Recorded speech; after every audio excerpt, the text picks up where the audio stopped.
మీరు మీ అబ్బాయి మీ ఫ్యామిలీ మీ పద్ధతులు ఇంకా ముఖ్యంగా మీ ప్లానింగ్ చిచ్చిగా నచ్చేసేయండి.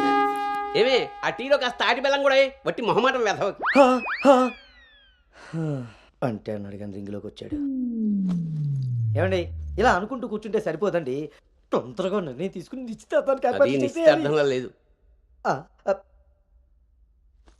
ఆ, బాబు బాబు పెళ్లి చూపులు ఇవ్వాలి కాదు, రేపు సాయంత్రం. దెబ్బతిన్నాడు కదండి, తొందరపడిపోతున్నాడు. ఎక్కడికి రా? నాన్న చూస్తున్నారు కదా, ఉదయం నుంచి ఆఫీస్ వాళ్ళు ఒక్కటే కాల్స్, చాలా అర్జెంట్ మీటింగ్స్ ఉన్నాయి, ఎట్టి పరిస్థితుల్లో వెళ్ళాలి. 6:20కి ఫ్లైట్. నేను చెప్తాను, అప్పుడు అరేంజ్ చేసుకోండి. అయ్యా చూస్తుంటే నాకెందుకో డౌట్ కొడుతుంది. నువ్వేం కంగారు పడకు. హలో విన్నీ, వచ్చేస్తున్నా. ఫోన్ చేయి. ముందా డైటింగ్ తగ్గించి తల్లి, సరేనా? అంజీ ఇందాకే ఫోన్ చేశాడండి. ఆ, అబ్బాయికి ఏదో అర్జెంట్ పనుండి వెళ్లాల్సి వచ్చిందట. ఆ, వాళ్ళు ఇంకో మంచి రోజు చూసుకుని కబురు పెడతానన్నారు. సరేలే. వాళ్ళు మంచోళ్ళు కాబట్టి సరిపోయింది.